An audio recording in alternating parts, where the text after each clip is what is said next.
A todos los que sí llegaron temprano, pues ya vamos a empezar.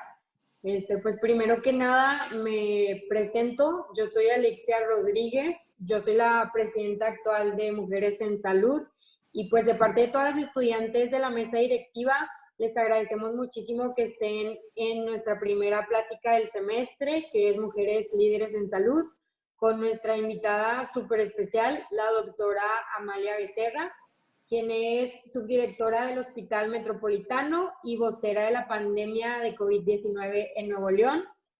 Doctora, muchísimas gracias por aceptar nuestra invitación y le doy la bienvenida de parte de MUSA. Nada más les recuerdo a todos los participantes mantener por sus micrófonos apagados y las preguntas que quieran hacer que sean por el chat, por favor. Bueno, y ya ahorita ya le cedo la palabra a la doctora Amalia. Buenas noches. Buenas noches, doctora. Hola, doctora. Hola, buenas noches. Gracias por la invitación. Es un honor y un privilegio platicar con ustedes el día de hoy. Gracias, doctora. Bueno, para que todos tengan una idea de cómo vamos a manejar esta entrevista, la primera parte vamos a hablar un poco acerca de su formación, de quién es usted, dónde trabaja, cuál es su papel, estudios, etcétera. Y la segunda parte la vamos a enfocar un poco más como desde una perspectiva de género, porque si bien recordamos, el grupo de MUSA es Mujeres en Salud, entonces vamos a agarrar un poquito de esa perspectiva desde el papel de la mujer en el campo de la salud. Entonces, iniciamos, si le parece, doctora. Le agradecemos otra vez. Gracias. Ok. Bueno, nada más para hacer una pequeña introducción acerca de su trayectoria profesional. La doctora Amalia es médico cirujano y partero. Le estudió la licenciatura en la Facultad de Medicina de la Universidad Autónoma de Nuevo León. Después hizo su especialidad en pediatría para después hacer la sub en infectología pediátrica por parte del Instituto Nacional de Pediatría. Ella fue profesora asociado de infectología a nivel de pregrado aquí en nuestra escuela. Después estuvo como miembro del Departamento de Pediatría en el Hospital Metropolitano durante un periodo muy largo. Luego pasó a ser jefa del Departamento de Epidemiología y Enfermedades Infecciosas en el mismo hospital y desde el 2017 a la fecha es subdirectora médica del Hospital Metropolitano. La doctora también cuenta con 12 años de experiencia en investigación clínica y bueno, eso es un poquito de lo que es ella. Para iniciar, quisiéramos, doctora, que nos platicara un poco acerca de su origen, de cómo terminó estudiando medicina, qué fue lo que le llamó a estudiar medicina, cómo después eligió pediatría, infectología y todo acerca de sus estudios, si nos pudiera contar. Sí, claro. Bueno, medicina, a lo mejor no tengo una razón por qué estudié medicina, porque desde que tengo uso de razón y de conciencia, yo siempre quise ser doctora. A lo mejor desde que empecé a poder hablar y comunicarme con mis papás, eso era como yo quiero ser doctora cuando sea grande. Eso fue muy claro siempre.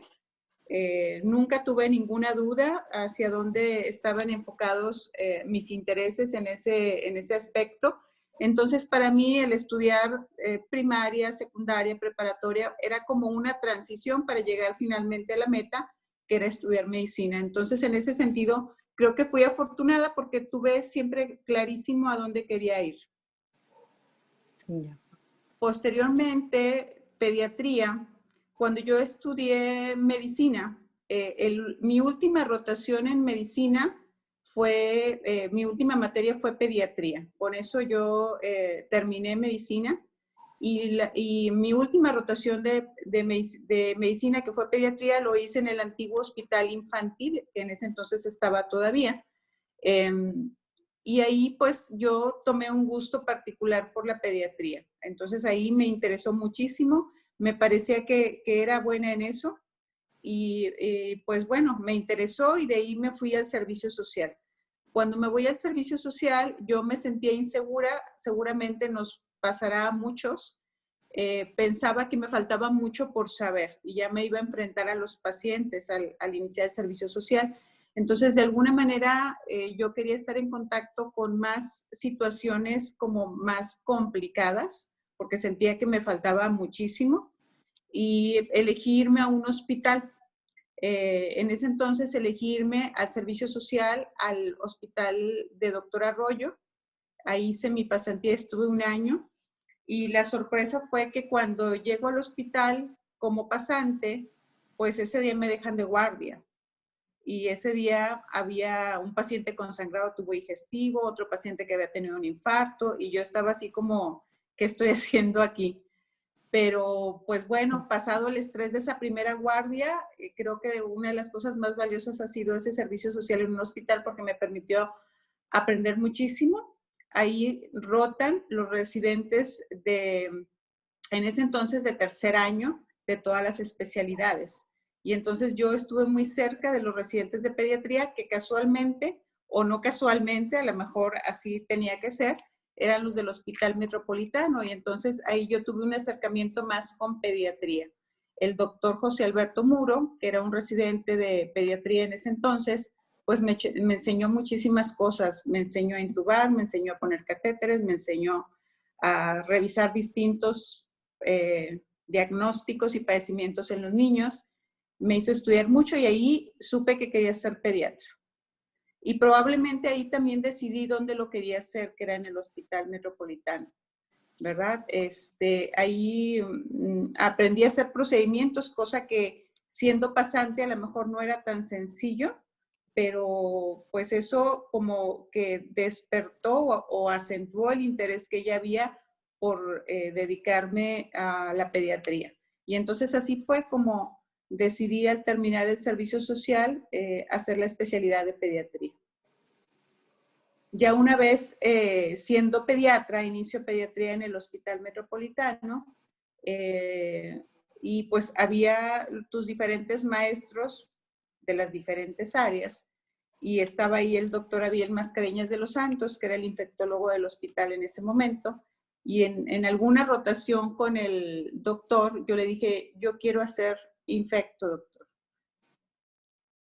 ¿Por qué? Porque me parecía que era una especialidad que necesitaba estudiarse, que era muy lógica, que era muy práctica, pero que además había mucho que hacer en la especialidad en nuestro medio, con nuestros pacientes. Y desde el R1 de pediatría supe qué especialidad quería tener, qué subespecialidad quería tener. Entonces traté de desempeñarme muy bien en mi residencia para al final aplicar mi examen para una subespecialidad. De hecho, mi tesis de pediatría la hice en un tema pues totalmente de infecto, que era brucelosis en pediatría. Y pues presento el examen, aplico para la subespecialidad en el Instituto Nacional de Pediatría y soy aceptada.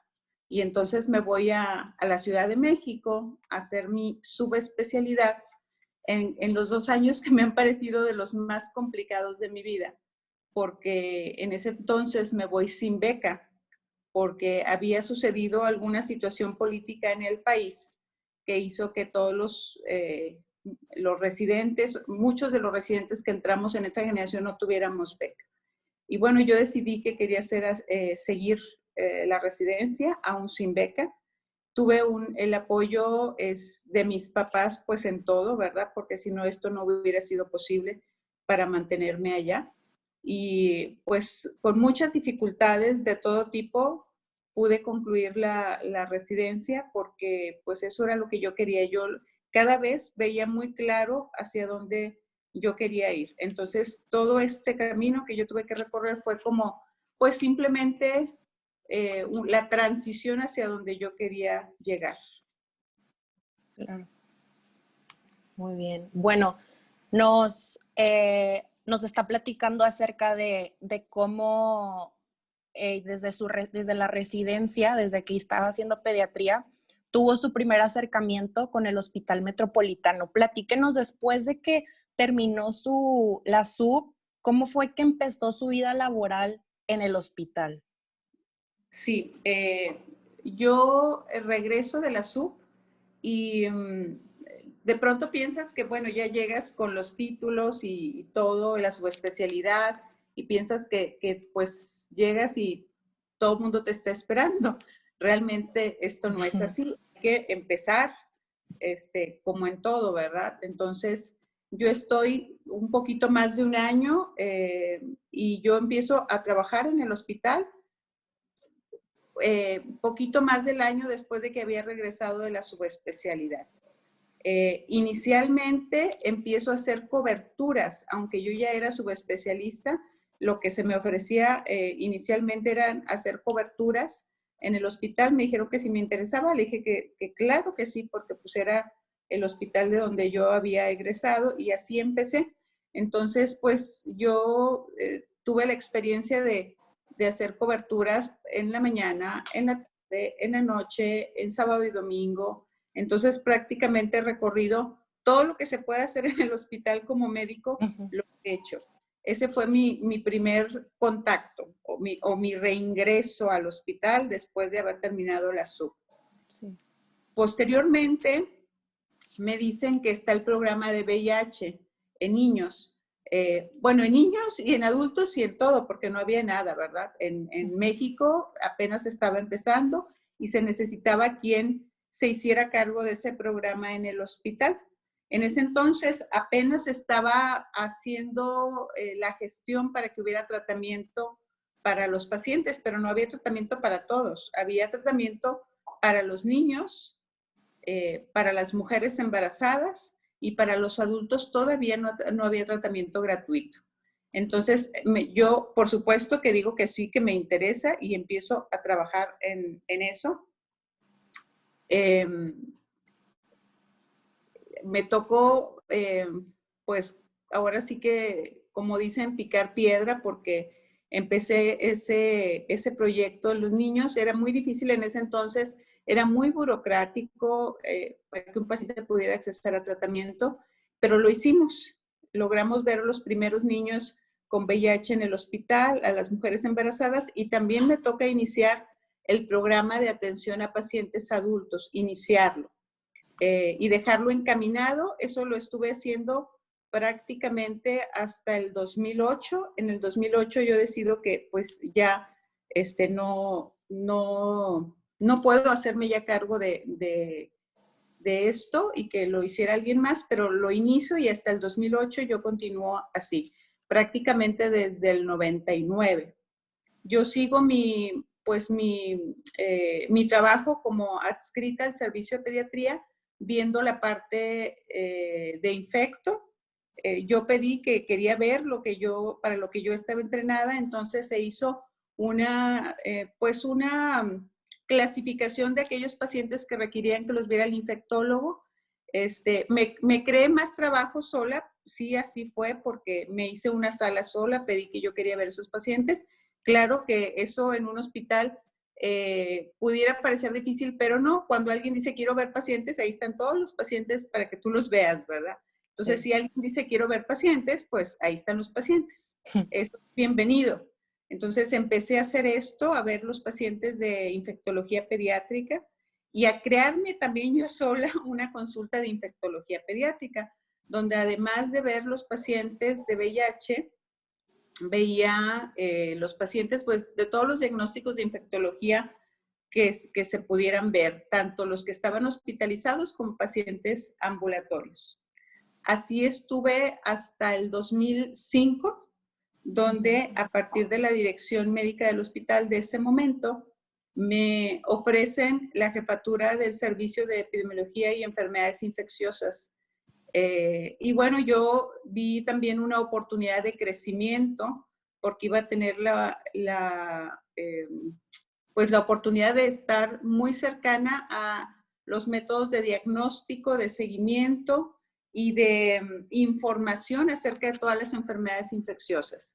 Y bueno, así inicio mi aventura en el Departamento de Epidemiología y Enfermedades Infecciosas, donde además está el área de vacunas, que también es un área de mi interés total.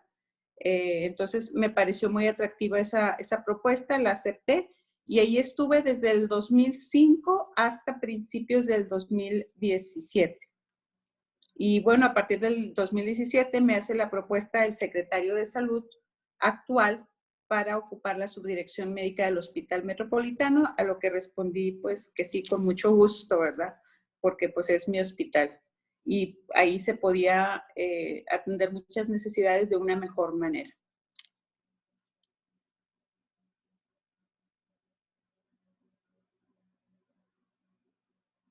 Luisa, no te escuchas.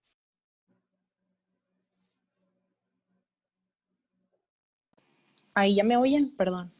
Gracias. Bueno, doctora, bueno, ya nos mencionó cómo es que su área es la infectología y eso ahorita yo creo que es el tema del momento, ¿no? Cómo se está relacionando la infectología con la pandemia actual. Entonces, ¿cómo fue el llamado del secretario de Salud, el doctor Manuel, de la misma Secretaría de Salud hacia usted para integrarse al equipo de asesores para empezar a manejar la pandemia en el estado? Bueno, ya habíamos tenido acercamientos porque mi posición anterior en el hospital era justamente como jefe del Servicio de Epidemiología de Enfermedades Infecciosas.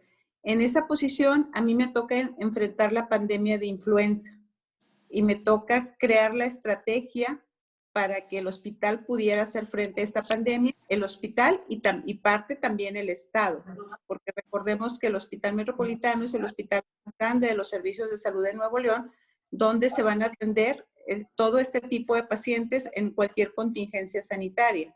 Entonces, cuando nos toca la pandemia de influenza en el 2009, nosotros creamos un modelo para la atención de los pacientes que fue, me parece que muy exitoso y se replicó en hospitales públicos y privados. De tal manera que cuando, antes de que llegara la pandemia, pues habíamos vivido ya influenza y acuérdense que también estuvimos a punto de que llegara ébola a México. Entonces, desde la epidemia de influenza, que no fue pandemia en los... Quita por Zoom. ¿Qué? 2015, 16. Está por Zoom la doctora Amalia. El año 2015, 16, ya tuve un acercamiento con el doctor Manuel para ver lo de influenza. Desde antes, ¿verdad? Me tocó estar apoyándolo para el manejo de la epidemia de influenza en el estado. Pero entonces cuando llegó la pandemia de COVID-19, pues fue algo así como muy lógico porque ya habíamos trabajado con influenza, habíamos trabajado con dengue y con tuberculosis. Entonces, pues fue algo como el paso que sigue, ¿verdad? Claro. Sí me escucho ahí, ¿verdad? Sí, claro. No. Ok, gracias. Bueno, pues hemos estado siguiendo cómo ha sido el progreso de la pandemia aquí en el estado. Hemos estado viendo, yo creo que la mayoría, todos los reportes diarios, tanto de parte del doctor Manuel como de usted, como de todo el equipo que ahorita está detrás de todo el equipo de asesores, ¿no? Creo que fue como mes y medio que llegó a las noticias su caso que le tocó vivir, ya no como médico, sino como paciente de COVID-19. Quisiera que nos platicara de su experiencia desde el punto de vista del paciente, su vivencia como paciente y qué lecciones le dejó a usted. Sí, como es diferente, es totalmente diferente vivirlo como paciente. Fue el 24 de junio exactamente. El día, yo 2 días previos había tenido como un cuadro de dolor abdominal, que incluso el primer cuadro que tuve de dolor abdominal, fui al hospital metropolitano, fue en la noche que me revisaran, y porque en algún momento pensé que podría ser un cuadro de colecistitis. Voy, me revisan, la vesícula está bien, todo está bien, Y me dicen, bueno, tal vez fue un espasmo esofágico, me dan tratamiento, me regreso a la casa, todo bien. Al día siguiente voy al hospital, voy a la conferencia de prensa al día siguiente de ese cuadro. En el día todo bien, y al día siguiente a la conferencia de prensa, en la mañana tengo un episodio como de un síncope, ¿verdad? Un desvanecimiento en la mañana. Al principio yo pensé que era una hipoglucemia porque sentía como una especie de debilidad. Entonces, pues bueno, como pude llegué al hospital y pues la sensación era me siento débil y ya era prácticamente, llegué al hospital y prácticamente me desmayé. Entonces, bueno, empezaron el manejo, soluciones, etcétera. Tomografía de tórax, y en la tomografía de tórax ya traía infiltrados pulmonares. Entonces, pues prácticamente en este momento hay que pensar en COVID si tienes infiltrados pulmonares, ¿verdad? En este momento es en lo primero que debes de pensar. Así fue en mi caso, con los médicos que me atendieron, había infiltrados pulmonares, estaba deshidratada, esa debilidad es que estaba hipotensa, entonces se me hace la prueba. Al día siguiente se reporta como positiva, pero en ese momento por el estado clínico se decide mi internamiento. Cuando me dicen que tengo infiltrados pulmonares y que me tengo que hospitalizar, pues ahí pasan una serie de situaciones por tu mente, ¿verdad? Te haces preguntas como, ¿me irá a ir bien? ¿Cómo voy a evolucionar? Y si progreso y evoluciono mal y me tienen que intubar, ¿qué va a pasar? ¿Sí voy a querer que me intuben o no? ¿Cómo le voy a decir a mi familia? Una serie de situaciones difíciles, porque a veces como médico siempre pensamos en el peor pronóstico y en los peores escenarios. Así somos los médicos. Tenemos más información que el resto de la población y entonces tal vez nuestros escenarios son más fatalistas. Sin embargo, con lo que está ocurriendo, a lo mejor en mi caso pudiera no ser tan fatalistas porque con todo lo que había estado viviendo en el hospital, yo sabía que había defunciones sin comorbilidades, sabía que había pacientes jóvenes que habían fallecido, que había pacientes de todas las edades. Entonces, sí, es una situación muy complicada, sí te da miedo. En una entrevista previa que me hicieron, en un reportaje previo, antes de que me enfermara, el reportero me pregunta que si tenía miedo, y yo le digo que no, que porque yo hice la especialidad en enfermedades infecciosas y pues yo sabía lo que iba. Me vuelve a hacer la pregunta después, porque ese reportaje se hace en 2 fases, antes de estar enferma y después cuando ya me había recuperado, y pues la respuesta cambia. Sí tuve miedo. Tuve miedo al principio cuando no sabía cómo iba a evolucionar. Afortunadamente, yo decido hospitalizarme en mi hospital. Creo que fue la mejor decisión que pude haber tomado. Me sentí muy cuidada, muy bien atendida.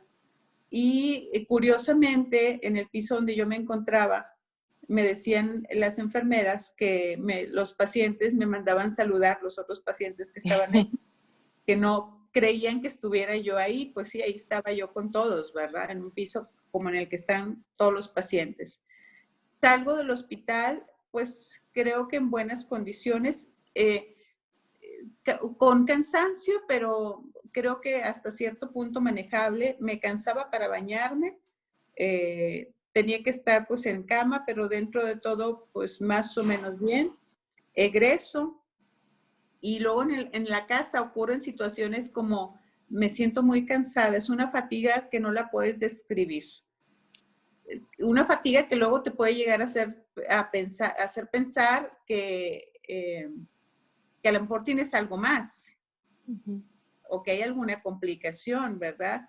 En mi caso, les digo, los médicos de pronto podemos ser muy fatalistas. Yo pensé que tenía una miocarditis, que había quedado una miocarditis porque me cansaba.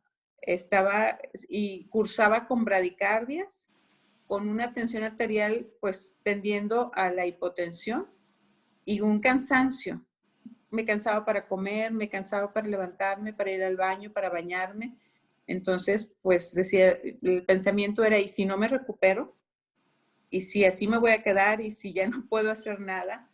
Me hacen un rastreo cardíaco, todo está bien, y pues era cuestión de tiempo.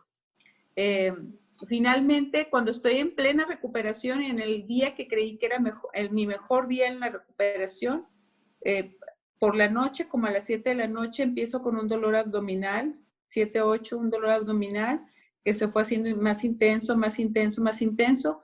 Acudo en la mañana al hospital, y bueno, me hacen nuevamente los estudios, un dolor abdominal como no lo había tenido antes.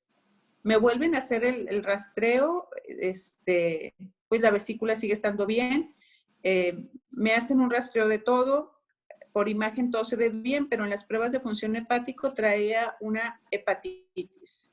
Entonces, pues una hepatitis medicamentosa, ¿verdad? Con transaminasas arriba de 1500. Entonces, pues esa fue una complicación también ya en la convalecencia y pues tuvo que retrasarse la convalecencia, ¿verdad? Me dan tratamiento, indicaciones, me regreso a la casa y pues ya completar la convalecencia con tratamiento además para la hepatitis medicamentosa. Y bueno, después más o menos de 5 semanas de haber egresado del hospital, yo me sentí a las 5 semanas como que ya era yo misma, como que ya había regresado, pero fueron 5 semanas. Por eso entiendo a los pacientes perfectamente cuando están desesperados y se sienten en la convalecencia cansados, se sienten muy fatigados y piensan que están mal. Los entiendo perfecto, porque yo lo viví también. Claro. Bueno, doctora, y ya hablando como profesional de la salud, ¿cuáles han sido los aprendizajes hasta ahorita? Porque parece que todavía nos queda camino que recorrer en la pandemia. Pero hasta ahorita, ¿qué puede rescatar de bueno o de no tan bueno de eso que nos está dejando la pandemia, ya sea a nivel local, a nivel estado, a nivel México? ¿Qué cree que hayan sido las lecciones más importantes? Bueno, creo que una de las lecciones que nos deja es que tenemos que estar preparados. ¿Cómo? Pues primero como individuos, ¿verdad? Primero en lo personal, en lo individual, tenemos que estar preparados. ¿A qué se refiere esto? Pues yo debo de aprender como individuo a disfrutar las cosas simples que antes no disfrutábamos. Por ejemplo, salir, estar fuera de tu casa, salir a pasear, a ir a los lugares que te gusta o estar con las personas que tú quieres, aunque no vivas con ellas como familia o como amigos, eso a veces lo dábamos por sentado y ahora ya no lo podemos hacer, ¿verdad? Porque tenemos ciertas restricciones. También es importante, pues, ahorrar como individuo porque tenemos que estar preparados para situaciones de este tipo que no las teníamos en el radar, pero pueden volver a ocurrir. Entonces, nosotros tenemos que estar preparados para esto. Así como hay comerciales donde dicen, prepárate para en caso de inundaciones, tener tu kit, qué vas a poner en la bolsa de plástico, tus documentos personales, tienes que salir, etcétera. Así tendríamos que prepararnos a nivel de individual y de nuestra casa, de nuestro hogar, nuestra familia. ¿Cuál es la situación que tendríamos que hacer en caso de una situación parecida? Como individuos, como servicios de salud, voy a hablar primero del hospital. Creo que nosotros fuimos de alguna manera afortunados porque en el 2009 iniciamos un proyecto, un modelo de atención para influenza, que prácticamente lo que hicimos en esta pandemia es afinarlo y mejorarlo, pero ya sabíamos lo que teníamos que hacer. Entonces, fuimos muy adelantados como institución porque nos adelantamos a la compra de equipo de protección personal. Ya sabíamos cómo iban a estar los pacientes, entonces mejoramos lo que hicimos en el 2009, pero en esta ocasión con muchísima más apoyo del Estado, con muchísima más inversión. Entonces, claro que los resultados pues fueron diferentes y están visibles para todo el mundo. De tal manera que el hospital ahorita está muy bien equipado en cuanto a equipo médico. En cuanto a equipo de protección personal, orgullosamente les puedo decir que somos el número 1 del país. Tenemos en equipo de protección personal lo que nadie tiene, ¿verdad? De tal manera que los profesionales de la salud se sientan seguros. Entonces, como tal, fuimos afortunados en ese sentido porque tuvimos tiempo de prepararnos. A lo mejor alguien dirá, ¿cómo afortunado si eres hospital COVID? Nosotros, todos los que estamos en el hospital y que somos parte del equipo directivo, sabíamos que íbamos a hacer el hospital COVID, porque el hospital metropolitano siempre ha sido como la cara de la secretaría. Sabíamos que íbamos a hacer el hospital designado, entonces, pues lo que hicimos es afinar algo que ya habíamos hecho muy bien y que lo conocíamos perfecto. Afinarlo y empezar un proceso de capacitación en el personal y de convencimiento. Sobre todo eso. Al personal no lo puedes obligar, pero lo puedes convencer, capacitado primero. Como Estado, ¿qué aprendizajes? Pues bueno, yo creo que como Estado la comunicación es esencial, la información es esencial. Creo que la información, tanto a la comunidad médica como a la población, es esencial. Y el actuar tempranamente. Creo que el tomar decisiones tempranamente, asesorarte cuando eres un tomador de decisiones, y eso se aplica en todas las esferas. Puede ser incluso en el gobernador, en el secretario, en el director, en el subdirector. Cada figura que toma decisiones va a tener cerca a un núcleo de colaboradores. Entonces, ese núcleo de colaboradores debe ser estar muy bien preparado en las áreas que manejan, ¿verdad? No necesariamente solo esto se habla en el grupo de primer nivel, sino hay colaboradores en todos los niveles. Entonces tú debes estar, independientemente de en qué nivel te encuentras, tu grupo de colaboradores debe ser el mejor, ¿verdad? Como dicen, uno puede no ser el mejor, pero hay que rodearse de los mejores. Eso es muy importante. Eso a nivel Estado. Entonces, creo que la comunicación ha sido importante. Creo que ese es el tema, la comunicación y el apostarle a la salud. Eso ha sido muy importante en el Estado. El considerar la voz del que está en la primera línea, que somos nosotros los médicos. Porque de pronto a la pandemia se le han dado muchos tintes, ¿verdad? Y a veces se pierde el principal, que es la salud. Ha tenido tintes políticos, económicos, activistas. Entonces, que no se pierda que el objetivo principal es la salud y todos los demás temas están alrededor. Pero es importante que los médicos y el personal de salud que estamos ahí, adelante y dando la cara, tengamos una voz. Eso es muy importante, ¿verdad? Pero no solamente porque el secretario pues es médico, pero que esto baje hacia la gente que está realmente en la atención de los pacientes. Si tienes voz, esto va a ir bien. Creo que eso ha sido un punto bueno para Nuevo León. A nivel de la federación, pues podría decir que a lo mejor dar también la información es importante.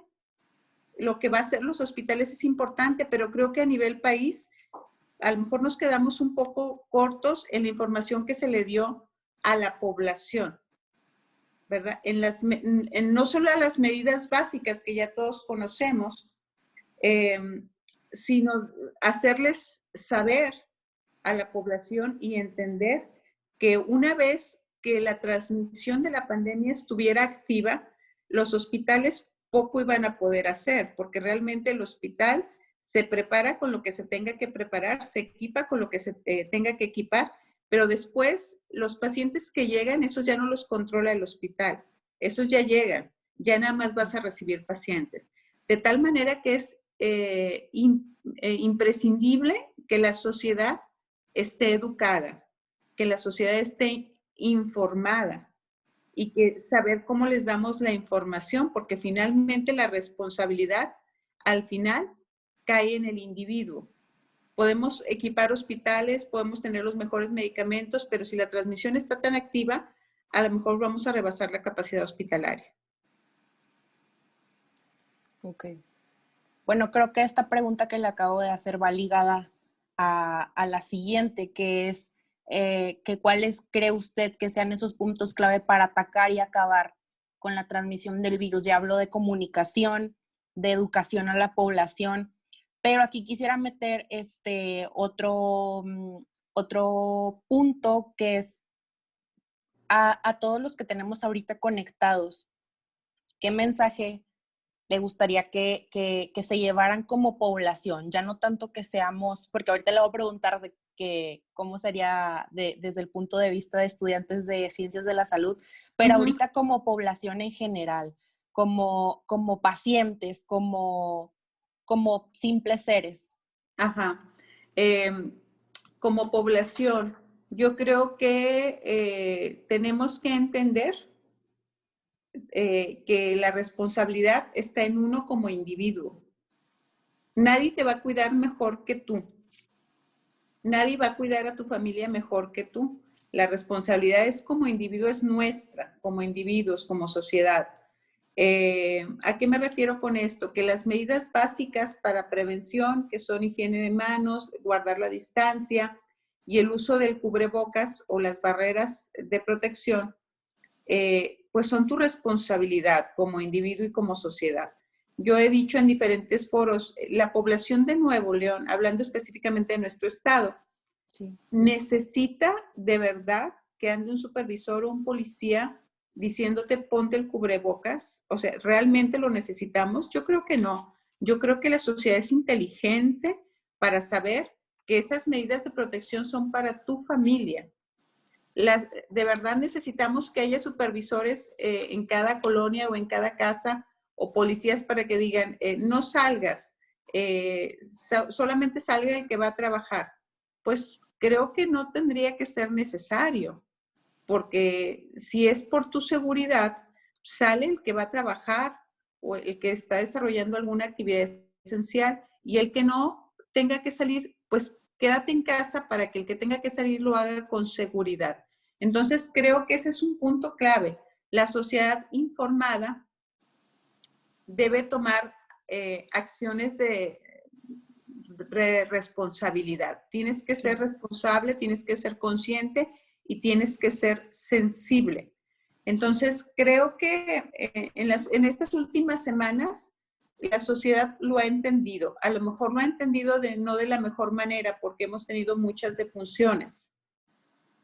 Y creo que eso ha asustado a mucha gente. Claro, ver que hay muchas defunciones a lo mejor a todos nos asusta, porque tú no sabes en qué momento va a llegar esto tan cerca de ti.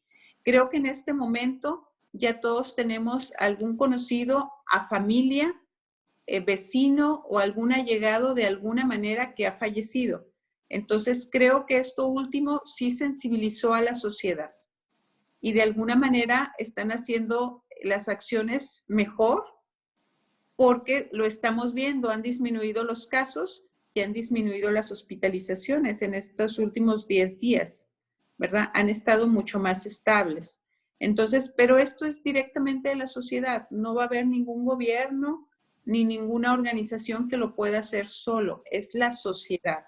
Esto va a terminar cuando la sociedad tome mejores decisiones. Exacto. Ok, y ahora sí, porque creo que la mayoría de los que estamos conectados ahorita somos estudiantes de alguna carrera de ciencias de la salud de la Escuela de Medicina.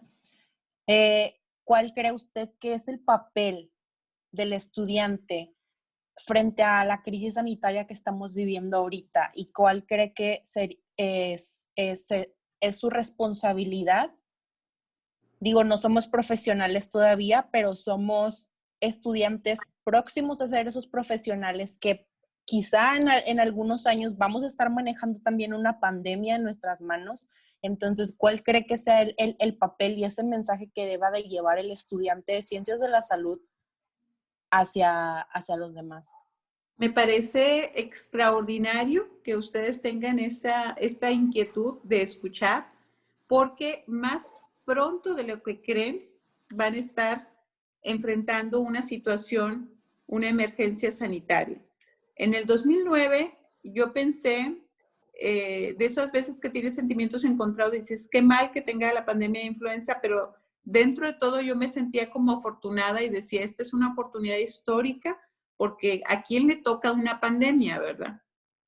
Jamás pensé que 11 años después, en el 2020, iba a vivir una pandemia mucho más difícil, que era el COVID-19. Entonces, estoy segura que ustedes más pronto de lo que creen estarán enfrentando alguna situación donde van a utilizar los conocimientos que hoy están teniendo, que hoy están adquiriendo. Qué importante es que ustedes estén interesados ahorita como próximos profesionales de la salud, porque finalmente para sus familias, si es que no hay profesionales de la salud en su familia, o si los hay también, pues ustedes van a ser como un referente de información. Seguramente tendrán amigos que no son de carreras afines a la salud y donde ustedes pueden ser también fuente de información, pero información segura, información real, información fidedigna, porque tenemos también, además de la epidemia o la pandemia de COVID-19, la crisis de salud, tenemos también una pandemia de desinformación. Y salen cosas aberrantes publicadas que uno no lo puede creer. Entonces, ¿cuál va a ser su papel de ustedes? Porque ustedes son muchos. Nos van a servir, van a ser útiles para difundir la información correcta. Porque cuando ustedes compartan la información con sus pares de otras carreras, pero que sean sus contemporáneos, probablemente va a ser más fácil que los escuchen a ustedes, porque ese es un segmento de la población al que no hemos podido llegar. ¿Cuál es la edad más afectada? 25 a 44 años. Está la mayor cantidad de casos. Quiere decir que por alguna razón a ese segmento de la población no podemos llegar totalmente. Hay maneras de hacer llegar la información, pero creo que ustedes van a ser fundamentales en la difusión de la información. No solo en este momento, sino una vez que termine la pandemia, porque ahorita estamos como en la crisis durante la pandemia, pero luego viene un reto más importante que es posterior a la pandemia. ¿Cómo nos vamos a desreconvertir? No sé si existe la palabra, pero bueno, para dar a entender, vamos a dejar atrás la reconversión hospitalaria, que es cómo nos preparamos para hacer un hospital COVID, pero ahora el siguiente reto es cómo nos preparamos para regresar a hacer un hospital que atiende todos los padecimientos. Entonces, el papel en el post-pandemia de ustedes va a ser muy importante, porque seguramente esto no se va a tardar unos meses, como tampoco la pandemia. Seguramente nos vamos a llevar a lo mejor todo el 2021 en esa transición de después de la pandemia. Entonces, una buena parte de su preparación en la carrera van a estar viendo ustedes información relacionada con la pandemia, durante y después de la pandemia. Muy bien. Bueno, hasta aquí es la primera parte, por así decirlo, de la entrevista. Vamos a pasar allá unas preguntas más enfocadas al tema de género, al tema del papel en la mujer, de una mujer líder, de una mujer en ciencias de la salud, de una mujer médico. Y bueno, el grupo de Musa, el grupo estudiantil de Musa, fomentamos la equidad de género en los campos de ciencias de la salud. Nos autodenominamos feministas y probablemente todavía hay una que otra desinformación acerca del término, del movimiento, pero al final de cuentas es algo que buscamos erradicar. Entonces, la pregunta aquí es, ¿usted qué ideales tiene respecto al tema y si es que se considera una mujer feminista o en pro de la equidad de género? Sí, vamos a ver si queremos definir como feminismo que la mujer le sean reconocidos sus logros, sus estudios, su preparación, que sea igual de valorada que los varones en un ambiente de igualdad, que se le permita acceder a los puestos en igualdad de condiciones. que se le permita innovar, que se le permita crecer, que se le permita decidir, entonces sí soy feminista. Ok, sí, sí es eso. Sí, definitivamente es algo que como grupo tratamos de fomentar y de desmentir mitos, pero sí, es lo que tratamos de hacerle llegar a la gente y lo que queremos transmitir al final de cuentas. ¿Usted considera o qué tan importante considera que es el apoyo entre colegas mujeres en un ambiente tanto estudiantil, recordando sus años de estudiante, de residente, y ya después en el ambiente laboral? Ese vínculo entre colegas mujeres, ¿qué tan importante o qué tan esencial cree que sea en estos dos ámbitos? Creo que sigue siendo esencial. Creo que hoy en el 2020 sigue siendo esencial. La red de apoyo que podamos tener entre mujeres, estudiantil, profesional e incluso en otros ámbitos laboral es muy importante. Creo que debe de seguir. Tradicionalmente, medicina se ha catalogado como una carrera de hombres, cada vez menos. ¿Verdad? Cada vez menos. Cuando a mí me tocó estudiar la carrera, había más hombres, pero ya las mujeres no éramos tan pocas. A lo mejor era un 40 o un 35 contra un 70%, 65%. En la residencia fue muy parejo la cantidad de hombres y mujeres, pero donde no es parejo ya es a nivel laboral. Ya a nivel laboral, mientras te estás preparando, se ha de alguna manera nivelado la participación del hombre y de la mujer, es decir, en tu periodo de entrenamiento. En la medicina, en la residencia, en la subespecialidad, fue bastante parejo, ¿verdad? Pero ya en el ámbito laboral totalmente, sí es más difícil. Ahí todavía sigue siendo un mundo de hombres, donde a veces para la mujer es difícil acceder a ciertas posiciones. Como luego dicen, tenemos que trabajar más y demostrar más. Probablemente por eso muchas de las mujeres que llegamos a un puesto de decisión o de liderazgo, tenemos que ser muy puntuales, a veces muy obsesivas, mucho más comprometidas, ¿verdad? Mucho más comprometidas con tu profesión, con tu ámbito laboral y con tu organización. Y sí, hay frutos, pero te cuesta más. Creo que debemos de trabajar en esa red de apoyo entre mujeres, en que esto no sea tan difícil para las futuras generaciones. Claro, el ir ascendiendo es difícil, pero que no sea un problema de género.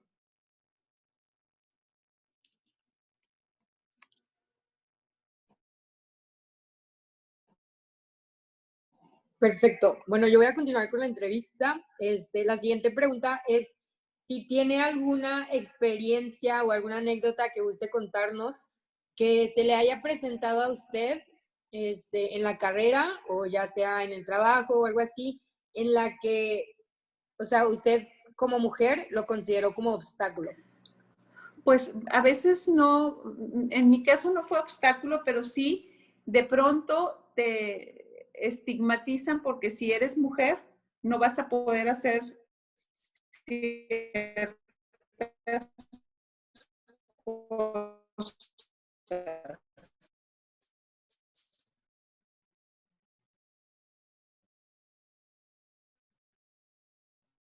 ¿verdad? Si eres mujer, pues a veces existía el concepto de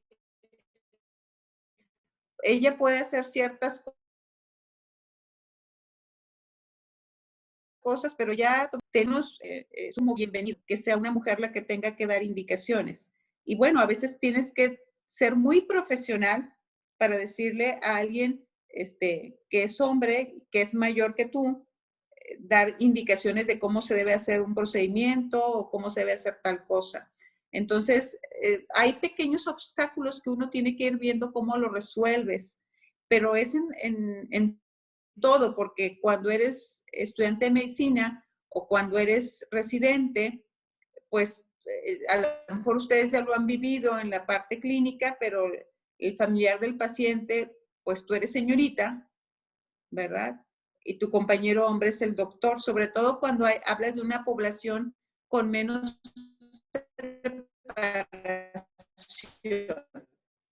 ¿verdad? Tú eres señorita, pero está el camillero y es el doctor. O sea, ciertos vicios y costumbres en la población, ¿verdad? Pero esto está cambiando, lentamente, pero está cambiando, de tal manera que podemos acceder, creo que todavía con mucho trabajo, a ciertas posiciones, pero cada vez está abriendo. Yo puedo continuar. Sí, sí se oye ya mejor mi voz, ¿verdad? Gracias. Bueno, doctora, ¿cuáles cree que sean los principales retos de la mujer en áreas de la salud y qué cualidades cree usted que son las necesarias que debe poseer una mujer líder para tener un puesto ya sea de jefatura, de dirección, y cuáles reconocen usted misma? Bueno, yo creo que tienes que ser una mujer que estés preparada, por supuesto, que tengas las herramientas como para poder acceder a estas posiciones de liderazgo. Y la segunda creo que es creer en ti. Creer en ti, eso debe ser fundamental. Si tú no crees en ti, los demás no van a creer en ti. Tú tienes que creer en ti, que tú eres capaz de realizar y de acceder a posiciones o a metas que tú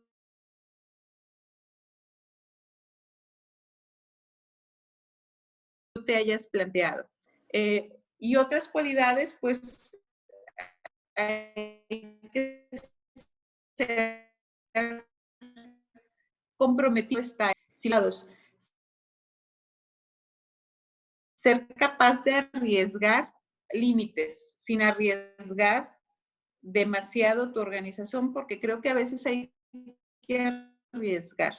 Y el ejemplo de esto es cuando nosotros iniciamos diferente a lo que se había hecho antes, pero arriesgamos, nos comprometimos, trabajamos muchísimo y nos dio muy buen resultado. Entonces, a veces hay que arriesgar también, pero hay que confiar en ti. Por supuesto,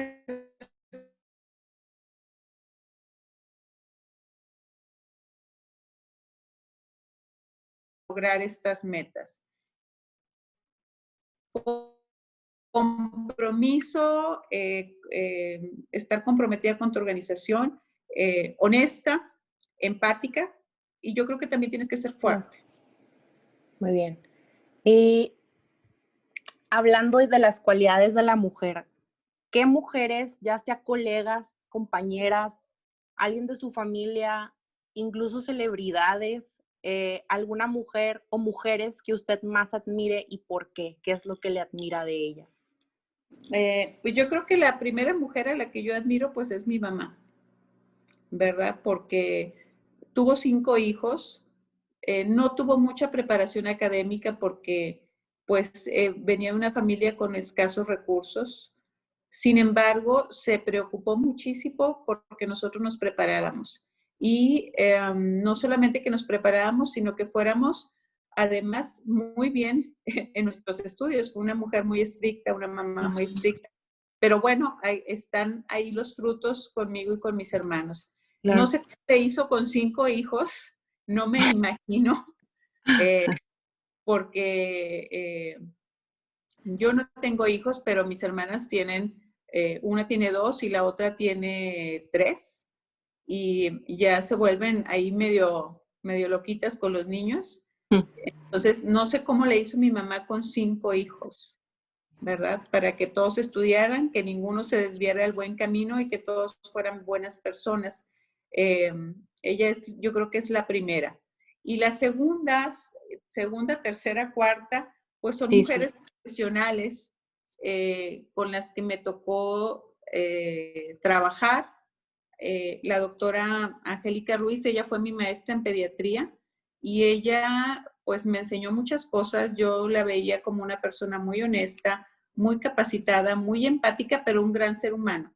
Entonces, esas personas me hacen como querer ser así, me hacen admirar que las cosas se pueden hacer muy bien y no necesariamente te ves débil por ser empática con los pacientes. Eso fue como algo que me marcó en pediatría. Luego en la subespecialidad hubo 2 mujeres también que me marcaron mucho, que es la doctora Mercedes Macías Parra, que ambas son mis maestras, muy inteligentes, muy innovadoras. En ese momento yo pensaba, yo en algún momento quiero tener algo de ellas también. Creativas, inteligentes, fuertes, desenvolviéndose en un alto nivel, en un mundo que todavía yo consideraba de una manera todavía más fuerte de hombres en ese momento que yo estaba haciendo la especialidad. Verlas cómo destacaban me hacía ver que era posible, siendo mujer, destacar en la especialidad y en el área de la salud. Sí, y no hay políticas, no hay personas de otro ámbito, porque ese es el ámbito en el que me ha tocado desenvolverme, creo, y no hay muchas mujeres en el ámbito de la salud en tan altos niveles. Sí. Digo, quitando secretarios de Estado, que hasta hace poco tuvimos una secretaria de Salud Federal, la doctora Mercedes Juan, el sexenio pasado, no ha habido otras secretarias de salud. Es muy difícil en salud decir, tengo los líderes a los que admiro, más bien son personas que están alrededor tuyo, mucho más cercanas.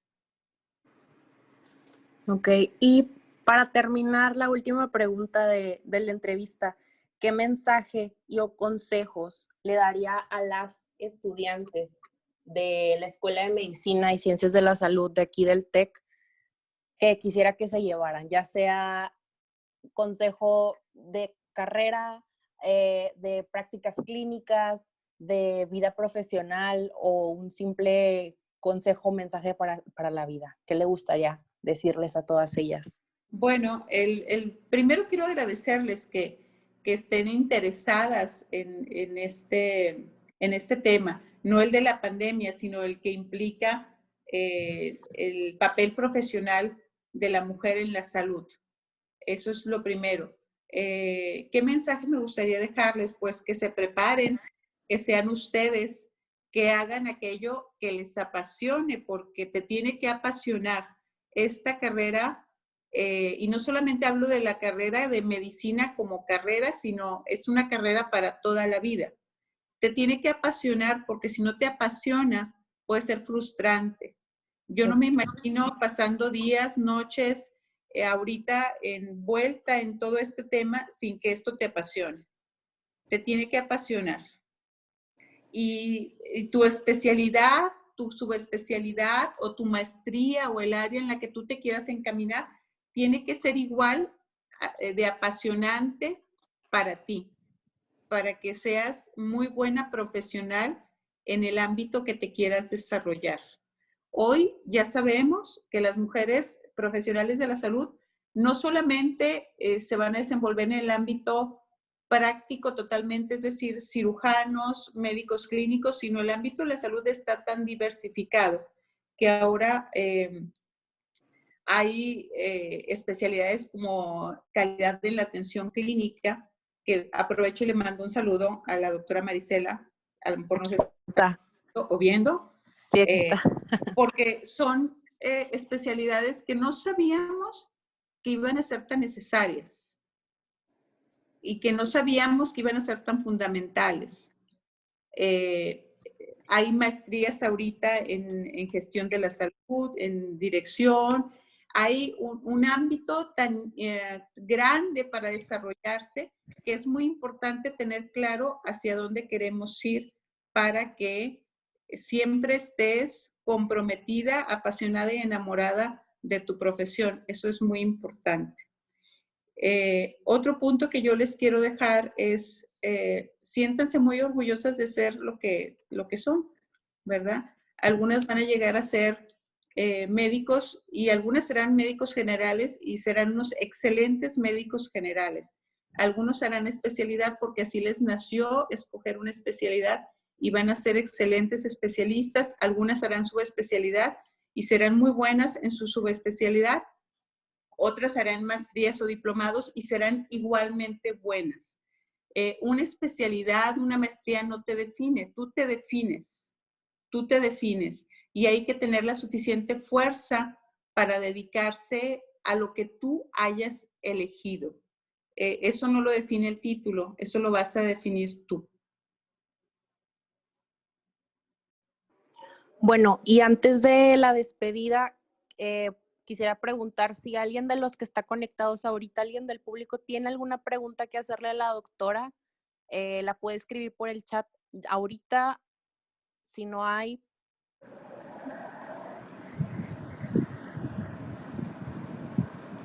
o si quieren levantar la mano.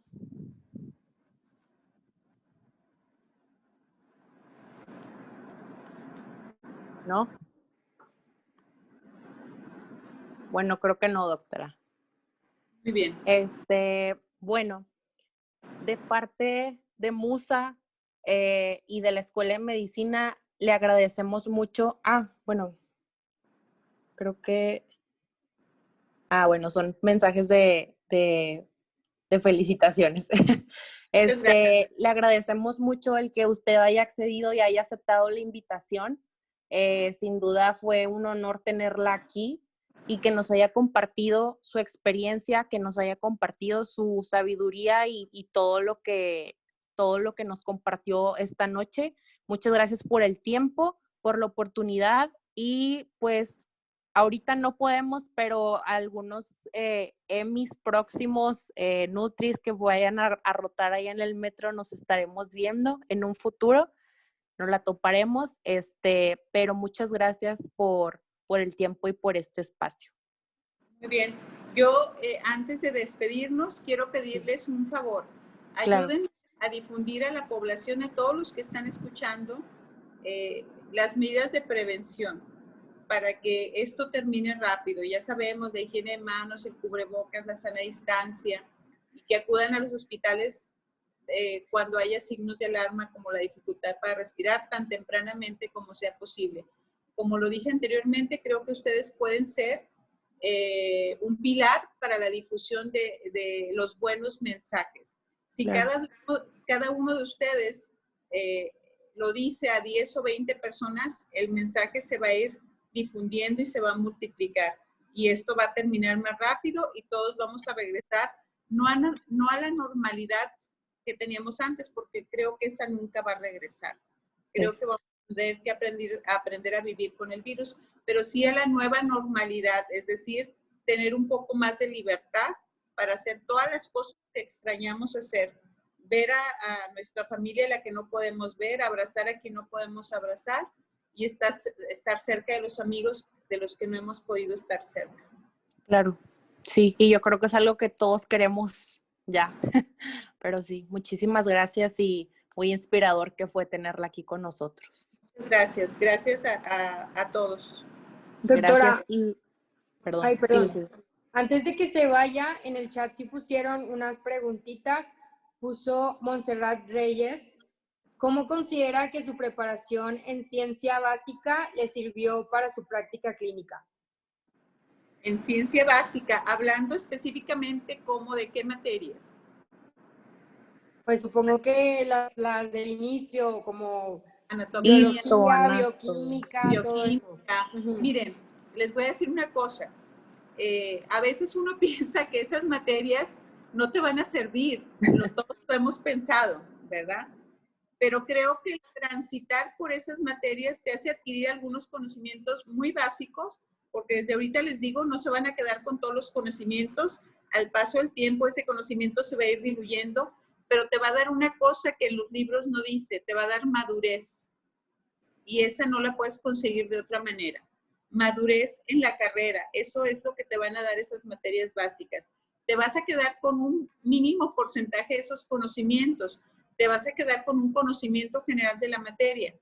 Y cuando llegues a ser especialista o subespecialista, te vas a dar cuenta que hay áreas que lo manejan muy bien y mejor que tú y vas a saber cuando menos a quién dirigir. Ok, perfecto, muchas gracias. También hay una pregunta de Claudia Daniela. ¿cuál ha sido el momento más difícil para usted a lo largo de su trayectoria? Bueno,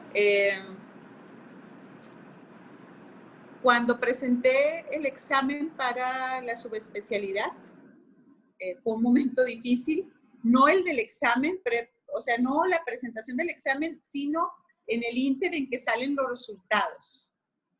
Ese fue un momento difícil porque no sabía si me aceptaban, no sabía si me iba a ir a estudiar a México o me quedaba aquí. Y realmente, ahora que lo veo, sí fue un momento definitorio, porque si no hubiera estudiado infectología, mi vida sería otra totalmente diferente. Súper bien. Y por último también hay otra de Paloma. Comenta, doctora, ¿alguna vez la desanimaron sus papás o amigos o gente en general diciéndole directamente que usted como mujer no debía ser doctora? Y si sí, ¿cómo lo superó? No, mis papás nunca. Al contrario, mi papá es militar, fue militar de carrera, actualmente está retirado. Mi papá quería que fuera médico militar. Entonces, yo decidí que no, porque no me imaginaba haciendo toda la disciplina física que hace un militar, además de la carrera médica, porque ellos la hacen de manera conjunta. Entonces sí fue difícil decirle a mi papá que no quería ser médico militar, pero mi papá me apoyó para ser doctora porque él sabía que eso era lo que yo quería. Mi mamá tampoco, al contrario. Sí fue muy estricta, pero pues apoyo total en la familia, igual que de mis hermanos, de mis abuelitos. No, en la familia siempre hubo apoyo al 1000%. Súper bien, entonces creo que ya son todas las preguntas. Sí. Perfecto. Muchísimas gracias por aceptar nuestra invitación. Como ya comentó Luisa, le agradecemos muchísimo que se haya tomado el tiempo de platicar un ratito con nosotros. Y pues, nada, le deseamos muchísimo éxito en lo que sigue su carrera y en la situación en la que estamos ahorita. Y pues vamos a tomar muchísimo en cuenta todos los consejos que nos pudo compartir y pues gracias por la inspiración más que nada que nos da a todas como estudiantes de salud para sobresalir y para tomar puestos de liderazgo y de todo. Muchísimas gracias. Fue un gusto estar con ustedes, compartir con las nuevas generaciones. Estoy segurísima que en este grupo que hoy nos reunimos estará alguna directora de hospital, alguna jefe de departamento y, ¿por qué no?, alguna secretaria de salud, tal vez. Entonces, y a lo mejor habrá alguna doctora que le tocará atenderme en algún momento de mi vida como paciente. Así será. Muchas gracias, doctora. Gracias a todas. Buenas noches a todos. Bye. Muchas gracias, doctora.